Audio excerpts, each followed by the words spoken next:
ക്രിസ്തുവിനായി, പ്രവർത്തിച്ചാൽ ക്രിസ്തുവിനായി, മരിച്ചാൽ ക്രിസ്തുവിനായി.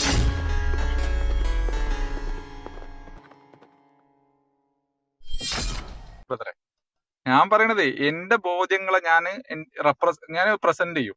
നമ്മൾ കച്ചവടക്കാരൊക്കെ ചെയ്യണില്ലേ, ഇതാണ് എന്റെ കയ്യിലുള്ള പ്രൊഡക്റ്റ്, ഇതിന് ഇന്ന ഗുണങ്ങളുണ്ട്, ഇത് ഇന്ന രീതിയിലാണെന്നൊക്കെ ഞാൻ പ്രസന്റ് ചെയ്യുമ്പോൾ നിങ്ങൾക്ക് വേണമെങ്കിൽ വാങ്ങാം, വേണമെങ്കിൽ വേണ്ട, എന്തെങ്കിലും കുഴപ്പമുണ്ടോ? ഞാൻ മനസ്സിലാക്കിയ ദൂതന്മാരൊക്കെ ഇതാ ചെയ്തിട്ടുള്ളൂ. എല്ലാ ദൂതന്മാരും, ദൈവം പറഞ്ഞയച്ച മുഴുവൻ ദൂതന്മാരും ഇതേ ചെയ്തിട്ടുള്ളൂ. ബ്രദർ ഇപ്പൊ അങ്ങനെ പറയാണ്.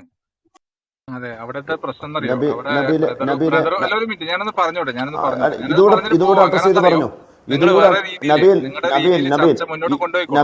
പറഞ്ഞിട്ട് പോയിക്കോട്ടെ. ഇതും കൂടെ അഡ്രസ് ചെയ്ത് പറഞ്ഞോളൂ.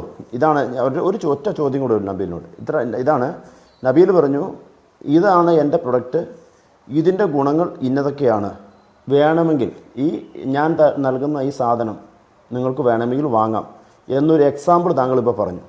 എക്സാമ്പിൾ പറയുന്നതിന് കുറച്ച് മുമ്പ് താങ്കൾ പറഞ്ഞതാണ് താങ്കളൊരു നിരീശ്വരനായിരുന്നു, ഇപ്പോൾ ഇസ്ലാമിനെ ഫോളോ ചെയ്യുന്നു അല്ലെങ്കിൽ മുഹമ്മദിനെ ഫോളോ ചെയ്യുന്നു. അപ്പോൾ ചോദിക്കുന്നതാണ്, താങ്കളോട് ചോദിക്കുകയാണ്, താങ്കൾ ഒരു എക്സാമ്പിൾ, താങ്കളുടെ എക്സാമ്പിൾ അനുസരിച്ച് ഇതാണ് എൻ്റെ പ്രൊഡക്റ്റ്, ഇതിൽ ഇത്ര ഗുണങ്ങളുണ്ടെന്ന് പറഞ്ഞു. അപ്പോൾ താങ്കൾ ഫോളോ ചെയ്യുന്ന മുഹമ്മദിൻ്റെ ഒരു 5 ഗുണങ്ങൾ താങ്കൾക്കൊന്ന് പറയാമോ? കാരണം താങ്കൾ നിരീശ്വരവാദി ആയിരുന്നു എന്ന് പറഞ്ഞു. നബിയിൽ ശ്രദ്ധിക്കേണ്ട കാര്യം ഞങ്ങൾ പറയാം. യേശു ക്രിസ്തുവോ അല്ലെങ്കിൽ ഇതിനു മുമ്പ് ഏതെങ്കിലും പ്രവാചകന്മാരോ പറഞ്ഞതിനേക്കാൾ ഉപരിയായി പറയുകയും സ്വന്തം ജീവിതത്തിൽ കാണിച്ചു തരികയും ചെയ്ത 5 മാതൃക, അതായത് എൻ്റെ പ്രൊഡക്റ്റ് ഇതാണ്, ഈ പ്രൊഡക്റ്റിൻ്റെ ഇത്ര ഗുണമുണ്ട് എന്നുള്ള താങ്കളുടെ എക്സാമ്പിൾ വെച്ചിട്ട് താങ്കൾക്ക് ഇപ്പോൾ അതും കൂടെ ഒന്ന് പറയണം. താങ്കളുടെ പ്രവാചകൻ്റെ ഗുണങ്ങൾ വിശദീകരിച്ച് ഇസ്ലാമിലേക്ക് ഇപ്പോൾ 600-ഓളം ആൾക്കാരുണ്ട്. ഈ 600ഓളം ആൾക്കാർക്കും താങ്കളുടെ പ്രവാചകൻ്റെ ഗുണങ്ങൾ വിശേഷം പറഞ്ഞ് അവരെ ഇസ്ലാമിലേക്ക് അടുപ്പിക്കാനുള്ള ഒരു മഹനീയമായ ചാൻസാണ് താങ്കൾക്ക് പറയാം. ഞാൻ മ്യൂട്ട് ചെയ്യുന്നു. എനിക്ക് ആ ചാൻസ് ഒന്നും വേണ്ട, അത് ചെയ്തിട്ട് എനിക്ക് കാര്യമൊന്നുമില്ല ബ്രദറെ. ഞാൻ എന്തായാലും ലീവ് ചെയ്യാണ്. അപ്പൊ അതിനു മുമ്പ് എനിക്ക് പറയാനുള്ളത് ഒരു 2 മിനിറ്റ് തന്നാൽ മതി. അപ്പൊ എനിക്ക് പറയാനുള്ളത് ബ്രദറെ, ഇതൊന്ന് പറയൂ. താങ്കൾ പറഞ്ഞു എന്താണ് എനിക്കൊരു കേൾക്കൂ സഹോദര. ബ്രദറെ പറയൂ, എനിക്കൊരു പ്രൊഡക്റ്റ് ഉണ്ട്, ആ പ്രൊഡക്റ്റിന് ഇന്ന ഗുണങ്ങളുണ്ട് എന്ന് താങ്കൾ പറഞ്ഞു. ആ പ്രൊഡക്റ്റാണ് താങ്കൾ ഫോളോ ചെയ്യുന്ന മുഹമ്മദ്. ആ മുഹമ്മദിൻ്റെ ഗുണങ്ങൾ എന്താണെന്ന് പ്രിയപ്പെട്ട എൻ്റെ നബീൽ സഹോദര, എനിക്കൊന്ന് അറിയാൻ ആഗ്രഹമുണ്ട്. എനിക്കൊരു ഇസ്ലാം ആകാൻ ആഗ്രഹമുണ്ടെങ്കിൽ ഞാൻ അതൊന്ന് മനസ്സിലാക്കട്ടെ. താങ്കളൊന്ന് പറയൂ. ഞാൻ പറയാം. എന്നോട് എൻ്റെ ദൈവം, ഞാൻ ദൈവിക ഗ്രന്ഥമാണെന്ന് വിശ്വസിക്കുന്ന ഗ്രന്ഥത്തിൽ എന്നോട് പറഞ്ഞത് കുല്യ അഖ്ലൽ കിതാബ് തആലൗ ഇലാ കലിമത്തിൻ സവാഇൻ ബൈനനാ വ ബൈനകും അല്ലാ നഅബുദ ഇല്ലല്ലാഹ്. എന്നിട്ട് എന്താ പറഞ്ഞെന്നറിയോ? നിങ്ങൾ അവനെ ക്ഷണിക്കേണ്ടത് എന്തിലേക്കാണ്? നിങ്ങളുടെ വ്യത്യാസങ്ങളൊക്കെ മാറ്റി നിർത്ത്. ആരാണ് എപ്പോഴാ തുപ്പിയത്, എവിടെയാ തുപ്പിയത്, ഇതൊക്കെ മാറ്റി നിർത്ത്. എന്താണ് നിങ്ങളുടെ അടിസ്ഥാനം? മനുഷ്യരെന്നുള്ള നിലയ്ക്ക് എന്താണ് അടിസ്ഥാനം? നിങ്ങളൊക്കെ ഒരേ സൃഷ്ടിപ്പാണ്. എന്നിട്ട് വീണ്ടും ഖുർആൻ പറയണം. ഇപ്പൊ എന്നെ പറയാൻ അനുവദിക്കണം കേട്ടോ, താങ്കൾ ചോദിച്ചതിന്റെ അടിസ്ഥാനത്തിൽ ഞാൻ പറഞ്ഞത്. അനുവദിക്കാം. എന്റെ പ്രൊഡക്റ്റ് ഇതാണ്, പ്രൊഡക്റ്റിന്റെ 5 ഗുണങ്ങൾ താങ്കൾ പറഞ്ഞാൽ മതി, വേറെ ഒന്നും പറയണ്ട. 5 ഗുണങ്ങൾ ശ്രദ്ധിച്ചു. മുൻ പ്രവാചകന്മാരാരും പറഞ്ഞു തരാത്തതും സ്വന്തം ജീവിതത്തിൽ മാതൃകയായി കാണിച്ചതുമായ 5 ഗുണങ്ങൾ. എൻ്റെ പ്രൊഡക്റ്റ് ഇതാണ്, പ്രൊഡക്റ്റിൻ്റെ ഗുണം 5 ഇത്, നിങ്ങൾ വേണമെങ്കിൽ വാങ്ങിക്കൂ എന്നുള്ള താങ്കളുടെ എക്സാമ്പിൾ വെച്ചിട്ട് താങ്കൾക്ക് സംസാരിക്കാം. 1-ാം നമ്പർ ഞാൻ ഇവിടെ, എൻ്റെ അടുത്ത് പേപ്പറും പേനയുണ്ട്, ഞാൻ എഴുതാൻ പോവുകയാണ്, താങ്കൾ പറഞ്ഞോളൂ. അല്ല, ഒന്നാമത്താണ് പറഞ്ഞത്. എനിക്ക് മനസ്സിലായിട്ടില്ല സഹോദരൻ.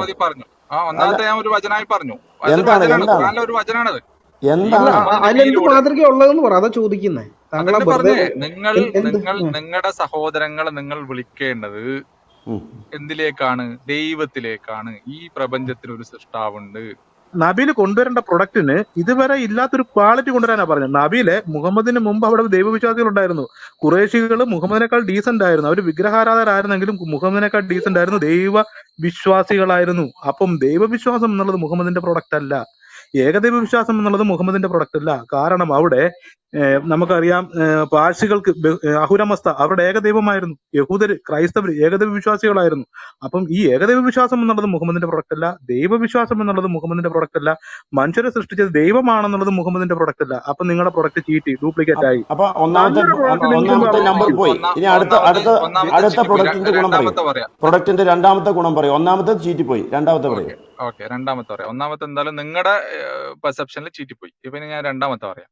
യാ അയ്യുഹന്നാസു ഇന്നാ ഖലഖനാകും മിൻ ദകറിൻ വ ഉൻഥ വജഅൽനാകും ശുഊബൻ വഖബാഇല ലിതആറഫു ഇന്ന അക്രമകും ഇൻദല്ലാഹി അത്ഖാകും.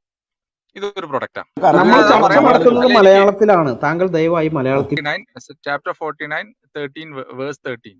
ഓക്കെ, അതിൽ പറയുന്ന ഒരു ഇതെന്താണ്, ഞാൻ അതന്നെ വായിക്കാം. ഇനിയിപ്പോ ഞാൻ എന്റെ വക വായിച്ചിട്ട് വേണ്ട, ഞാൻ അതിലുള്ളത് തന്നെ വായിക്കാം. മനുഷ്യരെ, തീർച്ചയായും നിങ്ങളെ നാം ഒരു ആണിൽ നിന്നും ഒരു പെണ്ണിൽ നിന്നുമായി സൃഷ്ടിച്ചിരിക്കുന്നു. നിങ്ങൾ അന്യോന്യം അറിയേണ്ടതിന് നിങ്ങളെ നാം വിവിധ സമുദായങ്ങളും ഗോത്രങ്ങളും ആക്കുകയും ചെയ്തിരിക്കുന്നു. തീർച്ചയായും ദൈവത്തിന്റെ അടുത്ത് നിങ്ങളിൽ ഏറ്റവും ആദരണീയൻ നിങ്ങളിൽ ഏറ്റവും ധർമ്മിഷ്ഠ പാലിക്കുന്നവനാകുന്നു. തീർച്ചയായും ദൈവം സർവജ്ഞനും സൂക്ഷ്മജ്ഞാനിയായും ആകുന്നു. നബീലെ ഏത് പരിഭാഷയാണത്? അല്ല, ഞാൻ എനിക്കിഷ്ടമുള്ള പോലെ വായിച്ചാണ്. ഖുറാൻ നിങ്ങൾക്ക് ഇഷ്ടമുള്ള പോലെ വായിക്കാൻ പറ്റുമോ നബീലെ? അല്ല, അർത്ഥല്ലേ ഖുറാൻ? ഞാൻ ആദ്യം ഖുറാനിലുള്ള പോലെ വായിച്ചല്ലോ, അതിൽ അറബിയിൽ വായിച്ചു. അല്ല, അതിന്റെ കൊടുത്തോട്ട പാസ്റ്റർ എന്തോ സംസാരിക്കാൻ വേണ്ടി വരുന്നുണ്ട്. കൊടുത്തോട്ട പാസ്റ്റർ സംസാരിക്കും, ഒരു മിനിറ്റ്. പറയാം. അതായത് ഇദ്ദേഹം നമ്മൾ ചോദിച്ചതിനൊന്നും മറുപടി പറയല്ല. നമ്മൾ ചോദിച്ചത് മുഹമ്മദിൽ നിന്നും അദ്ദേഹത്തിന്റെ പക്കലുള്ള ഉൽപ്പന്നത്തിന്റെ ക്വാളിറ്റി. അപ്പൊ അവിടെ ഈ പറയപ്പെട്ട ആദ്യത്തെ കാര്യം തന്നെ അർത്ഥവത്തല്ല, രണ്ടാമത്തെ അത്രയും പോലും അല്ല. അദ്ദേഹം പറഞ്ഞു വരുന്നത് ഭൂമിയിലുള്ള സകല മനുഷ്യരും ഒരേ മാതാപിതാക്കളാൽ ജനിച്ചു വളർത്തപ്പെട്ട സാഹോദര്യ ബന്ധത്തിൽ പോകേണ്ട ആളുകളാണെന്നും അള്ളാഹു ഏറ്റവും ഇഷ്ടപ്പെടുന്ന ധർമ്മിഷ്ഠന്മാരെയാണെന്നുമാണ്. ഇത് തന്നെ മുഹമ്മദ് തെറ്റിച്ചിട്ടുണ്ട്. ആ മുഹമ്മദ് തന്നെ മറ്റ് അദ്ദേഹത്തിന്റെ കുടുംബത്തിന് വലിയ പ്രാധാന്യം ഉണ്ടെന്നാ പറയുന്ന ഖുറൈശി ഗോത്രത്തിന് വലിയ പ്രാധാന്യം ഉണ്ടെന്ന് തന്നെയാണ് സ്ഥാപിക്കുന്നത്. മുഹമ്മദിന്റെ മരണശേഷം ഇത്രയും അനന്തരാനുഗാമിയെ തിരഞ്ഞെടുക്കാനൊക്കെ വന്നതിന്റെ പ്രശ്നം ഇതാണ്. അപ്പോ അൻസാറുകളൊക്കെ ആയിട്ട് പിന്നെ നടന്ന കലാപത്തിന്റെ ഒക്കെ കാരണം ഈ ഖുറൈശി ഗോത്രത്തിനുണ്ടായിരുന്ന ആധിപത്യമാണ്. ആ ആധിപത്യത്തെ ചൊല്ലിയുള്ള കലഹമാണ്. ഉച്ചനീചത്ത് ഇല്ല എന്ന് പറഞ്ഞ ഇടത്ത് തന്നെയാണ് മുഹമ്മദ് സഫിയെ ഉന്നത കുലത്തിൽപ്പെട്ടവളാണെന്ന് കല്യാണം കഴിക്കുന്നത്. ഈ പറയുന്ന യാതൊരുവിധ സമത്വമാണ് പറഞ്ഞു വരുന്നെങ്കിൽ ഇല്ല. ഇനി ഈ പറയുന്നവരെല്ലാം ഒരേ മാതാപിതാക്കളാൽ ജനിച്ചു വളർത്തപ്പെട്ട മനുഷ്യരാശിയുടെ അത്തരത്തില് ഏകീകൃതമായ ഒരു പശ്ചാത്തലമാണ് പറയുന്നതെങ്കിൽ അപ്പോസ്തലപ്രവൃത്തി 17 ഈ 17-ാം അധ്യായത്തിൽ കൃത്യമായിട്ട് തന്നെ പറയുന്നുണ്ട്, ഭൂതലത്തിലെങ്ങും കൂടിയിരിപ്പാൻ ഒരുത്തനെ നിന്ന് മനുഷ്യജാതിയെ കുളവാക്കി അവരുടെ നിവാസത്തിന് അതിരുകളും കാലങ്ങളും അതെ ഇത് പറയും. ഞാൻ കാറയിലാണ്. ഇത് പറയുന്ന സമയത്ത് മുഹമ്മദ് ജനിച്ചിട്ട് പോലും 570 കൊല്ലം കഴിഞ്ഞാൽ ജനിക്കുന്നത്. അതിനു മുമ്പുണ്ട് ഏകദൈവത്തെക്കുറിച്ചും മനുഷ്യരെല്ലാം ഒരിടത്തുനിന്നുള്ളവായി എന്ന് ബൈബിളിന്റെ പുരാതനമായ ചിന്തയാണ്. അത് മുഹമ്മദ് പുതുതായിട്ട് ഒന്നും പറയേണ്ട കാര്യമൊന്നുമില്ല. ഒന്നത്. രണ്ടാമത്തെ കാര്യം, ഇത് തന്നെയാണ് പരിണാമ സിദ്ധാന്തം പറയുന്നത്. എല്ലാവരും ഒരു സ്രോതസ്സിൽ നിന്നാണ് ഉണ്ടായെന്ന്. അത് ആ സിദ്ധാന്തവും നിലവിലുണ്ട്, സിദ്ധാന്തമായിട്ടുണ്ട്. അതിന്റെ ശരിതെറ്റുകൾ അവിടെ നിൽക്കട്ടെ. അപ്പൊ ഈ ചിന്തകളൊന്നും മുഹമ്മദിന്റെ കോൺട്രിബ്യൂഷൻ അല്ല. ഒന്ന്. രണ്ട്, ഇനി ധർമ്മിഷ്ഠ പാലിക്കുന്ന, അതായത് എത്തിക്സ് പാലിക്കുന്നവരാണ് അള്ളാഹുവിന് ഏറ്റവും പ്രിയപ്പെട്ടവരെങ്കിൽ എത്തിക്സ് വളരെ മാന്യമായിട്ട് മുഹമ്മദും തെറ്റിച്ചിട്ടുണ്ട്, അള്ളാഹുവും തെറ്റിച്ചിട്ടുണ്ട്. മനുഷ്യൻ പാലിക്കേണ്ട ധാർമ്മികത.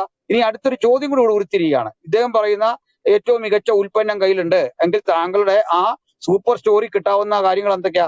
അടിമകളല്ലേ അവിടെയുള്ള? ഭോഗിക്കാൻ ഇഷ്ടം പോലെ സ്ത്രീകളല്ലേ അവിടെയുള്ളത്? അവിടെ എന്താണ് കുട്ടികളുടെ വില? പീഡോഫീലിയ ഉള്ള ആളുകളെ കുറിച്ചുള്ള അതിന്റെ ധാരണ എന്താ? ഇതൊക്കെയല്ലേ സംസാരിക്കേണ്ടത്. അപ്പൊ മറ്റു മതങ്ങളൊന്നും ഇത്തരമില്ല, ഈ പറയപ്പെട്ട കാര്യങ്ങളൊന്നും ഇല്ല. മറ്റു മതങ്ങളെല്ലാം ഉള്ളവയിൽ നിന്ന് തന്നെ പരിഷ്കരിച്ച് കാലോചിതമായി മാറി. ഇസ്ലാം ഇപ്പോഴും പഴയ ആ രൂപത്തിൽ ശിലായുഗത്തിൽ തന്നെ ജീവിക്കുകയാണ്. ഈ പറയപ്പെട്ട ഒരു മേത്തരമായ കാര്യവും പരിഷ്കൃത ലോകം ഇന്ന് ആഗ്രഹിക്കുന്ന ഒരു കാര്യവും ആ സൂപ്പർ സ്റ്റോറിലില്ല. കാലഹരണപ്പെട്ട കാര്യങ്ങൾ, ഔട്ട്ഡേറ്റഡ് ആയ ചിന്തകളാണ് അവിടെയുള്ളത്.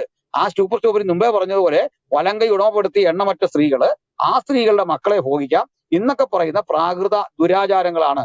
ഇവ എത്തിക്കലല്ല, അവ ധർമ്മിഷ്ഠമായ ഒരു സമൂഹം പാലിക്കുന്നതാണ് അള്ളാഹു ഏറ്റവും പ്രിയപ്പെടുന്നെങ്കിൽ ഒറ്റ മുസ്ലിമിനെയും, അതായത് മുഹമ്മദ് ഉൾപ്പെടെയുള്ള ഒറ്റ മുസ്ലിമിനും ആ ധർമ്മിഷ്ഠയുടെ അവകാശവാദം പറയാൻ യാതൊരു അധികാരവുമില്ല. അങ്ങ് അതിനെ കണ്ണിക്കൂ, അങ്ങ് അതിനെ കുറിച്ചുകൂടി പറയും. ഒറ്റ മിനിറ്റ് പാസ്റ്റർ, ഞാൻ ആ പാസ്റ്റർ പറഞ്ഞ വചനം ഒന്ന് വായിക്കാം. അപ്പസ്തോല പ്രവൃത്തി 17:26. ഭൂതലത്തിൽ എങ്ങും കുടിയിരുപ്പാൻ അവൻ ഒരുത്തനിൽ നിന്ന് മനുഷ്യജാതിയെ ഒക്കെയും അവരുടെ നിവാസത്തിന് അതിരുകളും കാലങ്ങളും നിശ്ചയിച്ചു. അപ്പോൾ നബീൽ വെച്ചിരിക്കുന്ന പ്രൊഡക്റ്റിന് 10 പൈസയുടെ മൂല്യമില്ല. അപ്പം ആരും വാങ്ങാനില്ല എന്ന് മനസ്സിലാക്കിക്കൊള്ളുക. ഒരു കാര്യം ചോദിച്ചോട്ടെ, ഒരു കാര്യം. ഇവിടെ ജിമ്മിച്ചൻ ചോദിച്ചത് മുഹമ്മദിന്റെ 5 ഗുണങ്ങളാണോ അതോ ഈ അള്ളാഹുവിന്റെ 5 ഗുണങ്ങളാണോ, മലക്കിന്റെ 5 ഗുണങ്ങളാണോ, ഖുറാന്റെ 5 ഗുണങ്ങളാണോ? ഏതാണ് ചോദിച്ചത്? ഞാൻ ചോദിച്ചത് മുഹമ്മദിന്റെ. അല്ല, അന്നേരം ഇപ്പൊ ഈ ആയത്ത് സൂറ 48 അതിന്റെ ഗുജറാത്തിലെ ആയത്ത് അതിന്റെ 13 മുഹമ്മദിന്റെ ഗുണമായിട്ട് അങ്ങനെ വരും? അപ്പം രണ്ടാമത്തെ അത് ഞാൻ പറഞ്ഞുതരാം. ഞാൻ പറയണോ അത് ആ എങ്ങനെയാണ്? പറഞ്ഞ പറയൂ നബീൽ പറയൂ പറഞ്ഞു, പറയൂ നബീൽ പറഞ്ഞു, പറയൂ. നബീൽ പറഞ്ഞു. ഞാൻ ഈ ഗ്രൂപ്പിൽ വന്നിട്ട് സംസാരം തുടങ്ങിയത് തന്നെ നേരത്തെ അനിൽ പാസ്റ്റർ, നമ്മുടെ കൊടത്തോട്ടം പാസ്റ്റർ ചോദിച്ചൊരു വിഷയത്തില് എന്താണ് മുഹമ്മദിൽ കണ്ട ഏറ്റവും വലിയ ഗുണം? ഞാൻ കണ്ട ഏറ്റവും വലിയ ഗുണം എന്താ അറിയോ? ഈസബിന് മറിയം എന്ന് വെച്ചാൽ മറിയത്തിന്റെ മകൻ ഈസയെ ഞങ്ങൾക്ക് പരിചയപ്പെടുത്തി തന്നത് ആ പ്രവാചകനാണ്, മുഹമ്മദ് നബി സല്ലല്ലാഹു അലൈഹി വസല്ലമയാണ്. ഞാൻ പറഞ്ഞെന്താന്ന് വെച്ചാല്, എനിക്ക് ആദ്യമായിട്ട് ഞാൻ ഈ ഗ്രൂപ്പിൽ ഫസ്റ്റ് വന്നിട്ട് ഇദ്ദേഹം ചോദിച്ച സമയത്ത്, കൊടത്തോട്ടം പാസ്റ്റർ ചോദിച്ച സമയത്ത് ഞാൻ പറഞ്ഞു അത് എന്താണ്, ഇതാണ് ഞാൻ കണ്ട കാര്യം. എന്താണ് ഈ ആദാം മുതൽ ഒടുക്കം വന്ന വെച്ചാല് സ്വാഭാവികമായിട്ടും ഇത് എന്റെ പെർസെപ്ഷൻ ആണ്, സ്വാഭാവികമായിട്ടും ദൈവത്തെ നമ്മൾക്ക് അങ്ങോട്ട് റീച്ച് ചെയ്യാൻ മാർഗമില്ല.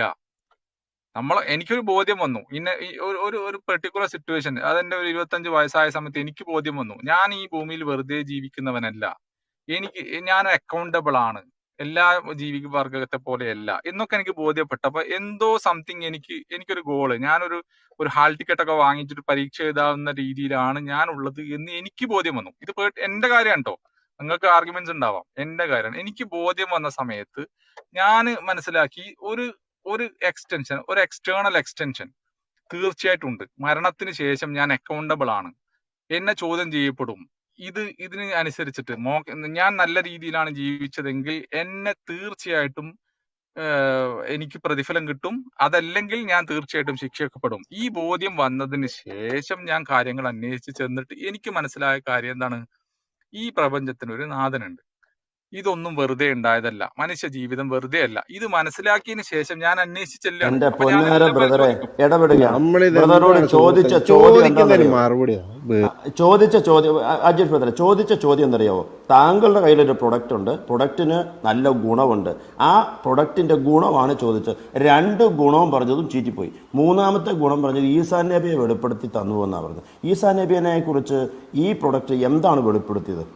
അതുകൊണ്ടുള്ള എന്താണ് ആ ഈസാ നബിയെ വെളിപ്പെടുത്തിയപ്പോൾ ഉള്ള മാതൃക എന്താണ്, ഗുണം എന്താണ്? അപ്പൊ 2 ചീറ്റിപ്പോയി. വെളിപ്പെടുത്തിയ കാര്യം, ഒരു കാര്യം കൂടെ, ഈസാ നബിയുടെ കാര്യങ്ങൾ പറയുന്ന കാര്യങ്ങളിൽ ഒരു കാര്യം കൂടെ ഇതിനകത്ത് ആഡ് ചെയ്യാനുണ്ട്. ജിമ്മിച്ചാൻ അത് ഇപ്രാവശ്യം എടുത്തു പറഞ്ഞില്ല. മുൻ വേദഗ്രന്ഥങ്ങളിൽ നിന്നും വ്യത്യസ്തമായി എന്ത് പഠിപ്പിച്ചു എന്നല്ലേ ജിമ്മിച്ചാന്റെ ചോദ്യം? അല്ല മുൻ വേദഗ്രന്ഥങ്ങളൊന്നുമല്ല ഇവിടെ. ഈസാ നബി മുൻ വേദഗ്രന്ഥം തമ്മിൽ ഒരു ബന്ധവുമില്ല. ഈ ഈസാ നബി ആരാണ്, എവിടെ ജനിച്ച ആളാണ്, അതിനെ കുറിച്ച് ആ ഡീറ്റെയിൽ ഒന്നും അറിയണം. ഞങ്ങൾക്ക് ഈസാ നബിനെ കുറിച്ചൊന്ന് പഠിക്കണമെന്ന് ആഗ്രഹമുണ്ട്. അതാണ് അനിൽ ബ്രദറെ ചോദിച്ചത്. ഞാൻ പറഞ്ഞു ഈസാ നബിയെ വെളിപ്പെടുത്തി. ഈസാ നബിയെ കുറിച്ച് ഞങ്ങൾക്ക് ഒരു ഐഡിയയും കിട്ടിയിട്ടില്ല. ഈ പറയുന്ന പ്രൊഡക്റ്റ് എന്താണ് വെളിപ്പെടുത്തി അത് ഞങ്ങൾക്ക് അറിയാൻ ആഗ്രഹമുണ്ട്. ഈസാ നബിയെ കുറിച്ച് ഈ പ്രൊഡക്റ്റ് എന്താണ് വെളിപ്പെടുത്തിയത് പറയൂ. അനിൽ ബ്രദർ സംസാരിച്ചു കേട്ടോ, ഞാൻ ഇടയ്ക്ക് കയറിയുന്നുള്ളൂ.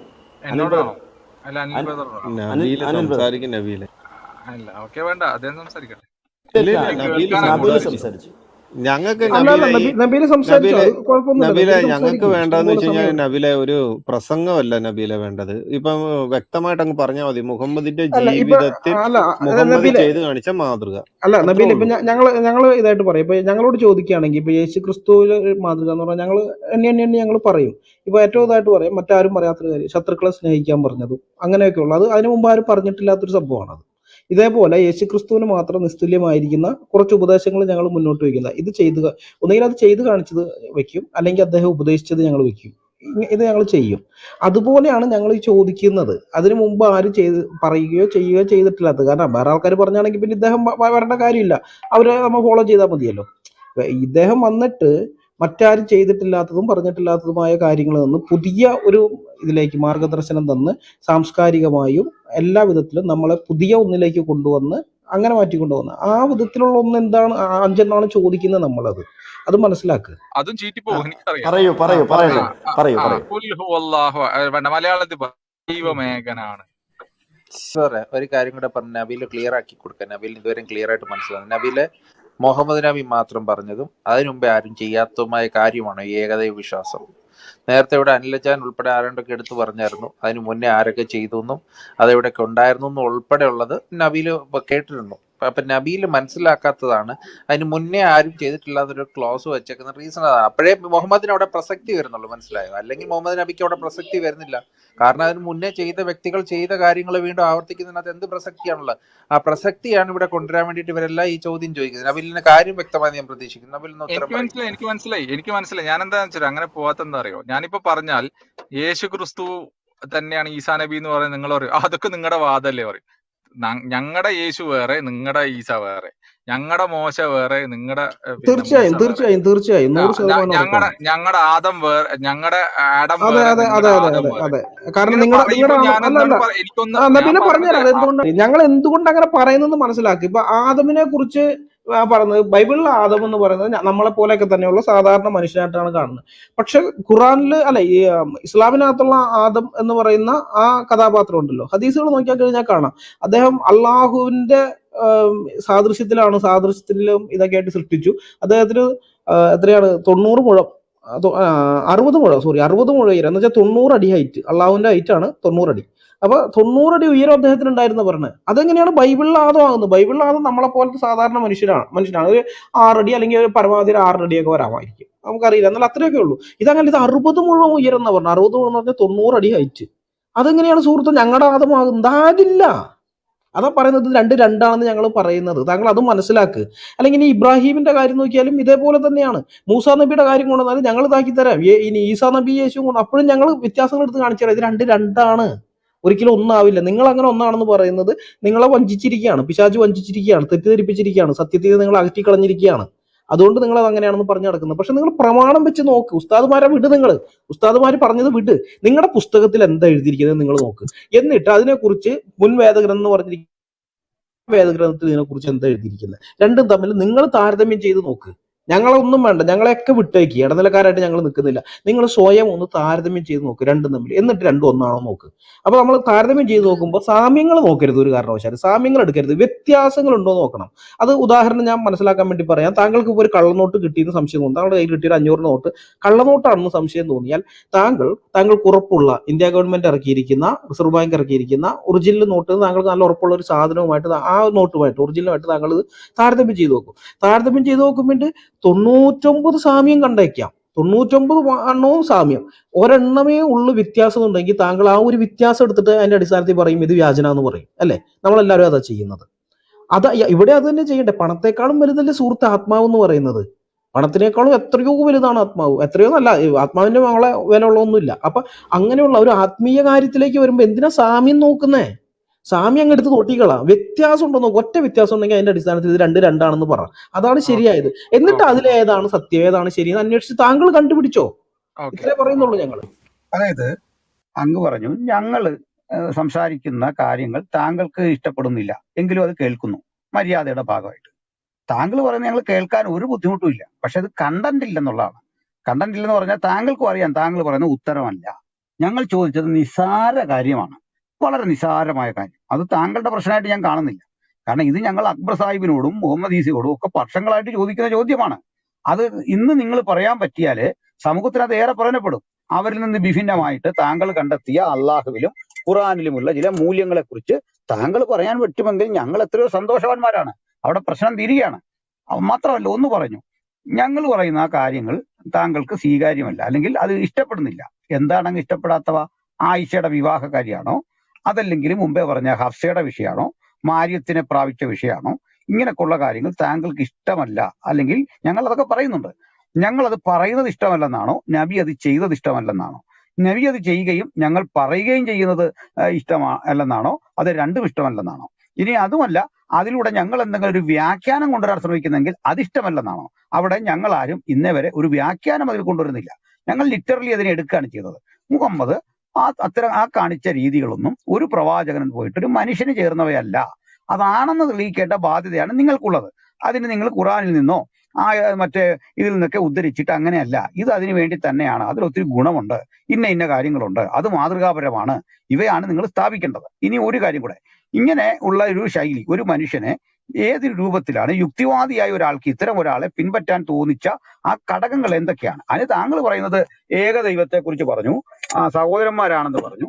ഇതല്ല ചോദ്യം. നമ്മുടെ ചോദ്യം നിങ്ങളുടെ മുഹമ്മദ് സ്വന്തം ജീവിതത്തിൽ ഈ രൂപങ്ങളിൽ കാട്ടിയ മാതൃക എന്തായിരുന്നു? അത് നമുക്ക് അനുകരിക്കാൻ പറ്റുന്നതോ അനുഗമിക്കാൻ പറ്റുന്നതോ ആയിരുന്നു. ഞങ്ങൾക്കിത് മാതൃകയായി തോന്നില്ല. അത് മുഹമ്മദ് എന്നല്ല ആര് ചെയ്താലും നമുക്ക് തോന്നില്ല. ഗാന്ധി ചെയ്ത കഥ പറയുന്നുണ്ട്, അത് പരിഷ്കൃത ലോകം അതുപോലും തള്ളിക്കളയുന്നുണ്ട്. ശൈശവ വിവാഹം അതുപോലും തള്ളിക്കളയുന്നുണ്ട്. പക്ഷെ ഗാന്ധിജി ഏതെങ്കിലും കാലഘട്ടത്തിലെ ആളുകളുടെ മാതൃകയല്ല ഇക്കാര്യത്തിൽ. പക്ഷേ മറിച്ച് നമ്മൾ മുഹമ്മദിനെ പറ്റി പറയുന്നത് അള്ളാഹുവിന്റെ പ്രവാചകനിൽ ഉത്തമമായ മാതൃകയുണ്ട്. എല്ലാ കാലത്തിലുള്ള മനുഷ്യരുടെ മാതൃക അള്ളാഹുവിന്റെ പ്രവാചകനാണ്. ആട്ടെ, അങ്ങനെയെങ്കിൽ ഞാൻ വിശ്വസിക്കുന്നു, ഞാൻ മനസ്സിലാക്കുന്നു, ഈ 5 വയസ്സായ കുഞ്ഞിനെ പോയി കല്യാണം കഴിച്ചത്, പാവക്കുട്ടിയെ കൊണ്ട് പോയത്, അബൂബക്കറിനോട് ചോദിച്ചത്, അത് മോശമായി പോയി. അല്ല എങ്കിൽ നബീല് പറയൂ, നല്ലതാണോ? ആണെങ്കിൽ നബീല് പറയണം. അത് നമുക്കും സ്വീകരിക്കാൻ പറ്റുകയാണോ? കർഷകരുടെ വീട്ടിൽ വെച്ച് മാര്യത്തിനെ പ്രാപിക്കുന്നു, എന്നിട്ട് അവർ തങ്ങളിൽ കുടുംബ പ്രശ്നമാകുന്നു, ആകെ വിഷയമാകുന്നു, അള്ളാഹുവിനെ തുല്ലി സത്യം ചെയ്യുന്നു. പിന്നെ അള്ളാഹു ഒരു ആയത്തിറക്കിയിട്ട് പറയാണ്, നീ ചെയ്തത് മാര്യത്ത് നിന്റെ സ്വർഗീയ പത്നിമാരിൽ ഒരാളാണ്, നീ മനുഷ്യനെ പേടിച്ച് വിഭവങ്ങൾ അള്ളാഹു തന്നത് ഉപേക്ഷിക്കേണ്ട കാര്യമില്ല. അവിടെ അള്ളാഹു ചെയ്തതും മുഹമ്മദ് ചെയ്തതും എനിക്ക് നല്ലതായിട്ട് തോന്നുന്നില്ല. ഇങ്ങനെ കുറെ കാര്യങ്ങളാണ് ഞങ്ങൾ മുമ്പോട്ട് വെച്ചത്. ഇത്തരം വിഷയങ്ങൾ മുഹമ്മദ് ചെയ്തിട്ടുണ്ട്. ചത്തുപോയ മനുഷ്യന്റെ ശരീരം കൊണ്ട് കിണറ്റിൽ തട്ടിയിട്ട് 3 ദിവസം കൈവറിൽ പാർത്തു. ഇന്നലെ അൽകുമാർ ഇപ്പം പറഞ്ഞു, കൈവറിൽ പാർത്തിട്ട് വന്നിട്ട് ഇവയെ നോക്കിയിട്ട് ആ ചത്തുപോയ ചീഞ്ഞഴുകിയ മൃതശരീരത്തോട് അനാദരവ് കാണിക്കുന്നുണ്ട്, കൊന്നിട്ട ആളുകളോട്. ഇത്തരത്തിലുള്ള രീതികൾ, സഫിയെ അന്ന് രാത്രി തന്നെ തമ്പ് കെട്ടി പ്രാപിക്കുന്ന രീതികൾ, ഇതൊന്നും ഒരു നല്ല മനുഷ്യന് ചേരുന്ന, ഒരു കാലത്തിലെയും നല്ല മനുഷ്യന് ചേരുന്ന കാര്യങ്ങളല്ല. ഇതാണ് ഞങ്ങൾ ഇവിടെ ഉന്നയിച്ചുകൊണ്ടിരിക്കുന്നത്. ഇങ്ങനെ ഒരാളിനെയാണ് ഞങ്ങൾ കണ്ടത്. ഖുറാനിൽ ഹദീസിൽ വ്യത്യസ്തനായ ഒരാളുണ്ടെങ്കിൽ നിങ്ങൾ കാണിച്ചു തരൂ. ഈ പറഞ്ഞ രീതി ചെയ്ത് അവലംബിച്ച ഒരാള്, അല്ലെങ്കിൽ ഇങ്ങനെ പറഞ്ഞാൽ മതി, അതൊക്കെ അന്നത്തെ ഗോത്രവർഗ വ്യവസ്ഥയിൽ നിലനിന്ന കാര്യങ്ങൾ, അതൊന്നും നമുക്ക് മാതൃകയല്ല, ഇന്നത് വേണ്ട, ഇന്നത് ശരിയുമല്ല എന്നാണ് നിങ്ങൾ പറയുന്നതെങ്കിൽ അവിടെ ഒരു ന്യായത്തിന് കാരണമുണ്ട്. പക്ഷെ നിങ്ങൾക്ക് പറയാൻ പറ്റില്ല. കാരണം 100% ശരിയായ ഒരു മനുഷ്യനായിട്ട് അള്ളാഹുവിന്റെ പ്രവാചകനെ നിങ്ങൾ കാണുകയും ചെയ്യുന്നു. ഞങ്ങളുടെ ചോദ്യം ഇതാണ്. ചോദ്യം നിങ്ങൾക്ക് മനസ്സിലാവുന്നുണ്ട്. അതിന് താങ്കൾ പപ്പയെ തല്ലി പടപ്പയെ തല്ലി ഓരോന്ന് പറയുന്നുണ്ട്. എന്താണ് പറയുന്നത്? ഏകസത്യ ദൈവത്തെ പറ്റി പഠിപ്പിച്ചു. ഇവരൊക്കെ ജനിക്കുന്നതിന് മുമ്പ് അഹൂരമസ്തയെ പറ്റി കൂടെ ചിന്തയുണ്ട്. അതുപോലെ ഈജിപ്തിലെ അജ്ഞാതൻ പറഞ്ഞിട്ടുണ്ട് ഏകദൈവത്തെക്കുറിച്ച്. ഇങ്ങനെ എത്രയോ ചിന്തകൾ കിടക്കുന്നു. അങ്ങനെ പഠിപ്പിച്ച കാര്യമല്ല ഈ ചോദിക്കുന്നത്. മറിച്ച് പഠിപ്പിക്കലും പ്രായോഗികതയും ഒരുപോലെ കൊണ്ടുവന്നിട്ടുണ്ടോ? നിങ്ങൾ വ്യഭിചാരത്തെ സമീപിക്കരുത് എന്ന് കൃത്യം മുഹമ്മദ് പറഞ്ഞിട്ടുണ്ട്, ഖുറാനിൽ തന്നെ ഉണ്ട്. ചിന്തിക്കുക പോലും ചെയ്യരുത്. പക്ഷെ ഈ കാണിച്ചൊക്കെ വ്യഭിചാരം അല്ലേ? അല്ലെങ്കിൽ പിന്നെ അത് എന്താണ്? അടിമ സ്ത്രീകളെ സ്വന്തമാക്കുന്നത്, ഇങ്ങനെ കല്യാണ പരമ്പരകളിലൂടെ സഞ്ചരിക്കുന്നതൊക്കെ എങ്ങനെയാണ് ശരിയാകുന്നത്? എന്നിട്ട് നിങ്ങൾ പറയുന്നു ഈസാ നബിയെ പരിചയപ്പെടുത്തി. നോക്കണം, ഈസാ നബിയെ പരിചയപ്പെടുത്തിയിട്ട് പ്രത്യേകിച്ച് കാര്യമില്ല. അപ്പോഴേക്കും നിങ്ങളുടെ വിശ്വാസം മുഴു ലോകത്തും സ്പ്രെഡായിരിക്കുന്നു, വ്യാപകമായിരിക്കുന്നു എന്ന് റോമർക്ക് ലേഖനം എഴുതുമ്പോഴേ പൗലോസ് പറയാണ്. ക്രിസ്ത്യാനിറ്റി ലോകം മുഴുവൻ എക്സ്പാൻഡ് ചെയ്തു. മുഹമ്മദ് പറഞ്ഞാലും ഇല്ലേലും അത് എക്സ്പാൻഡ് ചെയ്യപ്പെട്ടു. മുഹമ്മദ് പ്രത്യേകിച്ച് എന്തായാലും ചെയ്തത്? ഇതാണ് ഞങ്ങളുടെ ചോദ്യം. അതിന് താങ്കൾ പറയൂ. ഇപ്പൊ ഞങ്ങളോട് അൽകുമാർ അയ്യപ്പൻ ഒരു കാര്യം പറഞ്ഞു, ക്രിസ്തുവിന്റെ കുറെ മഹത്വം പറയാൻ പറയുക. ക്രിസ്തുവിന്റെ മഹത്വം പറയാൻ പറഞ്ഞാൽ ഇവിടെ എല്ലാവരും മൈക്കെടുക്കും, വ്യത്യസ്ത കാര്യങ്ങൾ പറയാനുണ്ട്. കുറഞ്ഞ പക്ഷം ശ്വാസം വിടാതെ 100 കാര്യം ഞാൻ പറയാം, 200 കാര്യം അനിലയ്യപ്പൻ പറയും, അതിലേറെ കാര്യം ജീസൺ പറയും, പെട്ര അതിലേറെ കാര്യം പറയും. അതിനൊന്നും ഇങ്ങോട്ട് ബൈബിളിൽ പോലും പോകേണ്ട കാര്യമില്ല. പിന്നെ വാക്യം തപ്പി തരത്തേ ഉള്ളൂ. ക്രിസ്ത്യൻ തെളിവ് നിങ്ങൾക്ക് കണ്ണിക്കാൻ പോലും പറ്റില്ല. അങ്ങനെയാണോ എന്ന് പോലും നിങ്ങൾ ഞങ്ങളോട് ചോദിക്കുക. പക്ഷെ മുഹമ്മദിനെ കുറിച്ച് മാതൃകാപരമായിട്ട് ഇന്നത്തെ മനുഷ്യൻ അനുഷ്ഠിക്കേണ്ട ഒരു കാര്യവുമില്ല. ഇല്ലെങ്കിൽ നിങ്ങൾ ഒരു കാര്യമെങ്കിലും പറ. ഇവിടെ വന്ന ഒരാളും ഇതുവരെ രക്ഷപ്പെടാത്തൊരു ചോദ്യമാണ്. അത് ഏകദൈവത്തെക്കുറിച്ച് പറഞ്ഞതോ പഠിപ്പിച്ചതോ ഒക്കെ അവിടെ നിൽക്കട്ടെ, ഓക്കെ, അത് ഞങ്ങൾ അംഗീകരിക്കുന്നു, നല്ല കാര്യം. ഇതിനപ്പുറത്ത് ഗുണപരമായ ഒരു ജീവിത നിലപാടാണ് പറയുന്നത്. സൗദി ഉപേക്ഷിച്ചതും ഈ ഹഫ്സയെ സ്വീകരിച്ചതും 1 മാസം ഭാര്യയെ സംശയിച്ചു കഴിഞ്ഞതും ഇങ്ങനെയൊക്കെയുള്ള കാര്യങ്ങൾ കണ്ടത് ഞാൻ മനസ്സിലാക്കുന്നിടത്തോളം ജാരശങ്കയുള്ള ഒട്ടേറെ ഇത്തരം പ്രശ്നങ്ങളുള്ള ഒരു മനുഷ്യനായിട്ടാണ്. അല്ല എന്ന് അങ്ങാണ് തീരുമാനിക്കേണ്ടത്, അങ്ങാണ് വ്യക്തമാക്കി തരേണ്ടത്. ഞങ്ങളത് കേൾക്കാം. അത് വല്ലതും പറയാനുണ്ടോ? ഞാൻ ഒറ്റ മിനിറ്റ് എടുക്കുള്ളൂ. കേൾക്കൂ. അതായത് 4 പ്രൊഡക്റ്റിന്റെ 4 ഗുണത്തെക്കുറിച്ച് പറഞ്ഞു, 3 എണ്ണവും നമ്മൾ വെട്ടി. 4ാമത് പറഞ്ഞു ദൈവം ഏകൻ തന്നെ എന്ന് വെളിപ്പെടുത്തി എന്ന് പറഞ്ഞു. ബൈബിളിനകത്ത് ഞാനൊരു വാക്യം വായിക്കാം. ആവർത്തന പുസ്തകം 6:4. ഇസ്രായേലെ കേൾക്കുക, യഹോവ നമ്മുടെ ദൈവമാകുന്നു, യഹോവ ഏകൻ തന്നെ. ഏകദൈവത്തെ വെളിപ്പെടുത്തിയത് വിശുദ്ധ ബൈബിളാണ്. ഇവിടെ മുഹമ്മദ് വന്നിട്ട് ഒരു ഏകദൈവത്തെ വെളിപ്പെടുത്തിയിട്ടില്ല എന്ന് മാത്രമേ ഞാൻ പറയുന്നുള്ളൂ. അപ്പം ബൈബിളിനകത്ത് ഉള്ള കാര്യമാണ് ഏകദൈവത്തെ വെളിപ്പെടുത്തി എന്നുള്ള സത്യം. ഓക്കെ, ഏവൻപതിരെ മോഡ് ചെയ്തു. നബീലിന്റെ ഒരു എന്താ പറയുക, നബീലിന് സംസാരിക്കാൻ ഒരു ഫ്രീ കിട്ടാൻ വേണ്ടിയിട്ട് ഞാനൊരു കാര്യം ചോദിക്കാം. നബീൽ ഇത്രയും കാര്യങ്ങൾ കേട്ടല്ലോ, ഇതിന് എത്ര മിനിറ്റ് നബീലിന് വേണമെന്ന് പറഞ്ഞാൽ എനിക്ക് ഉപകാരമായിരുന്നു. കാര്യം ആരെയും അതിൻ്റെ ഇടയ്ക്ക് കയറ്റാതിരിക്കാനാണ്.